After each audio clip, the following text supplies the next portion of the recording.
Hi, this is Diane Carbo, RN of caregiverrelief.com. Today's topic is what stage of dementia is sundowning occurring? I want to make my listeners aware that there are many different types of dementia, and they all have predictable stages.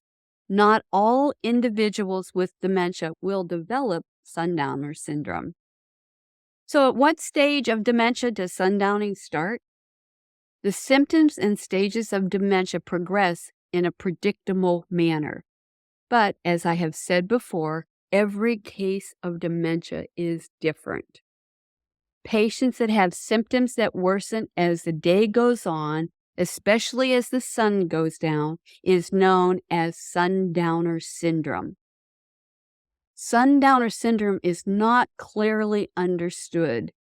There are, however, specific symptoms to look out for and simple approaches to decrease the behaviors. So, exactly what is sundowning? Sundowning occurs when a person's mood, personality, or behavior changes in the late afternoon or early evening occur. Doctors are unsure why this happens, but it affects roughly 1 in every 5 dementia patients. Scientists believe the chemical changes that occur in the brain with dementia affect the patient's internal clock, the circadian rhythm, if you will, causing the part of the brain that signals when you are awake or sleeping to malfunction. The sun goes down, low light, symptoms of depression and boredom, pain and sleep problems are all thought to contribute to setting it off. The mental and behavioral symptoms a person with exhibits worsen when a patient is sundowning.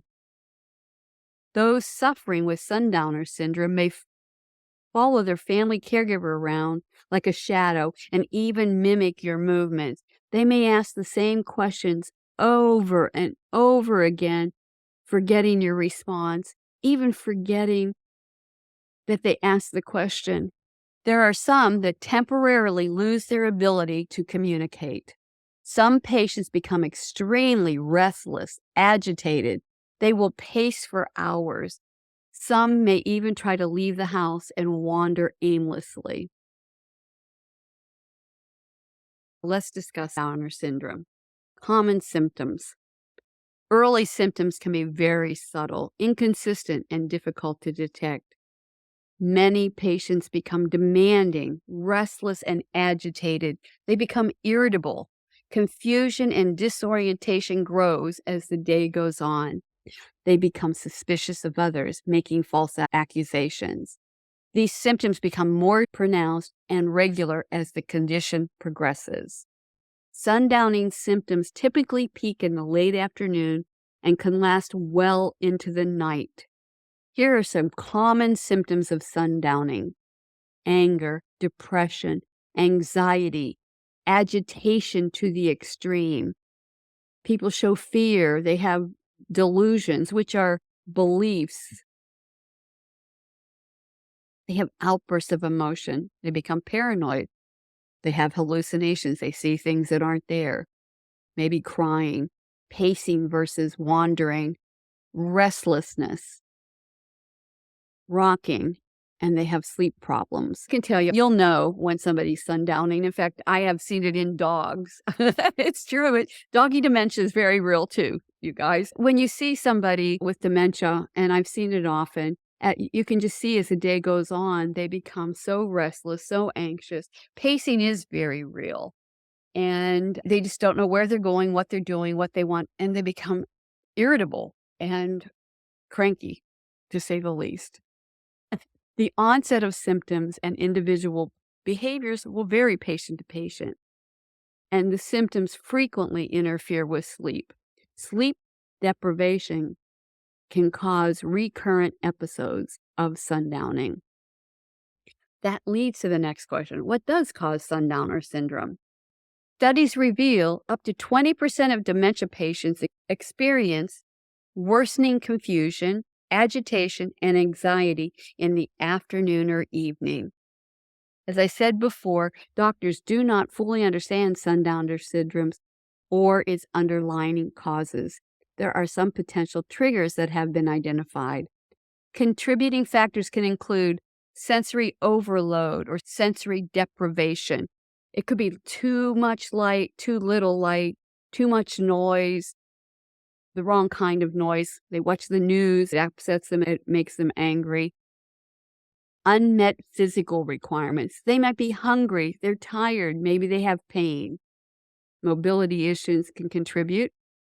Social isolation, increased stress. Here's a point I want to make about stress to a person with dementia. Remember, they are living in the moment. They truly lost their past and they can't look to the future. So they truly are living in the moment. So when they are stressed, it may be picking up your feelings or the others in the room, their feelings, and that increases their stress. Many develop a decreased sense of security or they have a fear of danger. They become anxious, apprehension, or their unfamiliar surroundings may set it off. Or they have had an unexpected change in their routine can set them off. And of course, sleep deprivation and circadian rhythm disruption is tough. I can tell you, I've heard patients had this one little lady, her name was Mary, and she sundowned every day. And we struggled because she always would say, help me. Even afternoon and evening went on. And then when you went to help her, she would scream blue bloody murder and say that we were harming her in some way. It's very real and it's very hard to deal with. So how do we treat sundowner syndrome?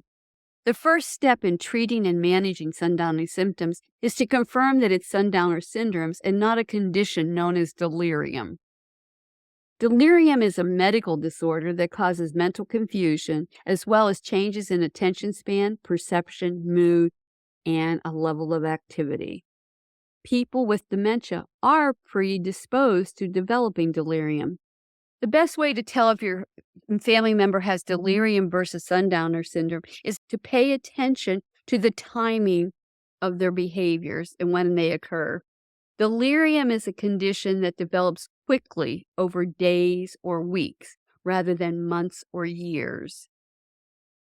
The associated confusion and behaviors fluctuate throughout the day rather than in a predictable late afternoon or early evening pattern. Now let's discuss how to manage a family member that is sundowning. There are steps you can take to both prevent and manage sundowner syndrome. The most important thing to remember is patience is a virtue.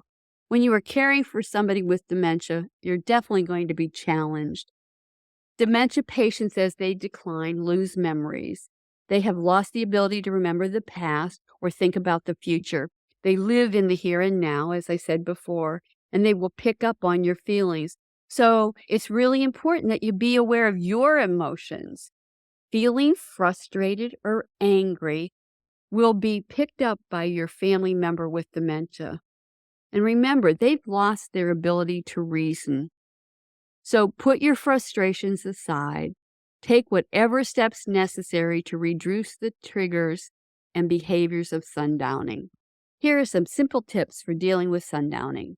Maintain a calm demeanor. Learn to take deep breaths. Avoid raising your voice or making any sudden movements.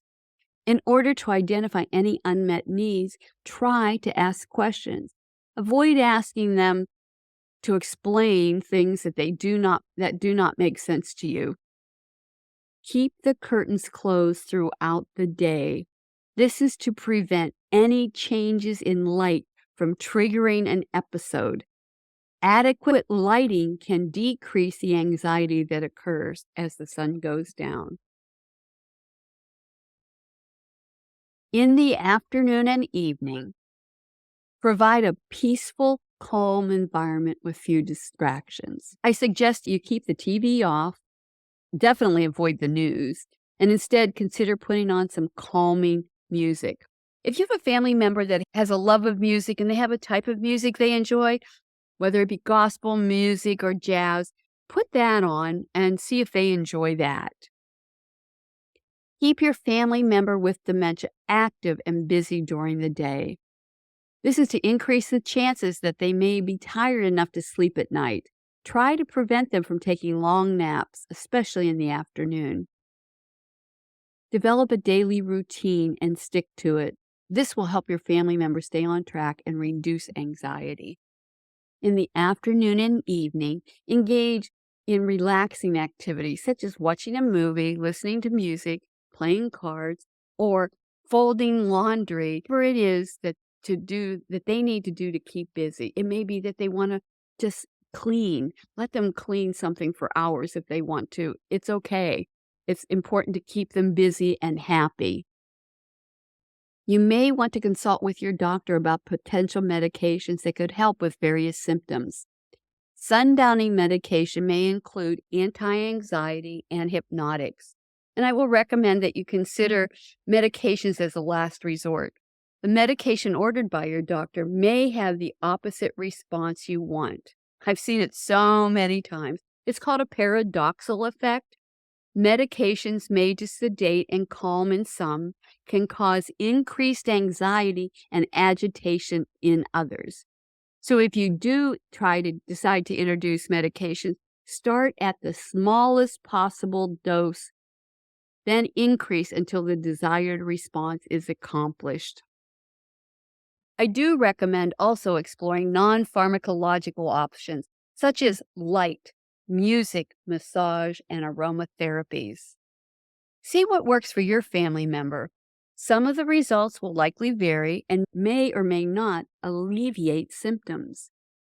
Research indicates that sundowning often occurs during the middle or late stages of dementia. For those wondering at what stage of dementia does sundowning occur. With this information, I hope that caregivers will be better prepared to deal with the family member that suffers from sundowning. I'm Diane Carbo, RN with caregiverrelief.com. If you're a family caregiver, remember, you are the most important part of the caregiving equation. Without you, it all falls apart. So please practice self-care every day. Learn to be gentle with yourself because you are worth it. Thank you for watching. Don't forget to hit that subscribe button and ring the notification bell so you never miss an episode of Caregiver Relief. If you have any thoughts, ideas, or suggestions for future videos, topics you'd like us to cover, or even improvements you'd like to see on the channel, drop them in the comments below.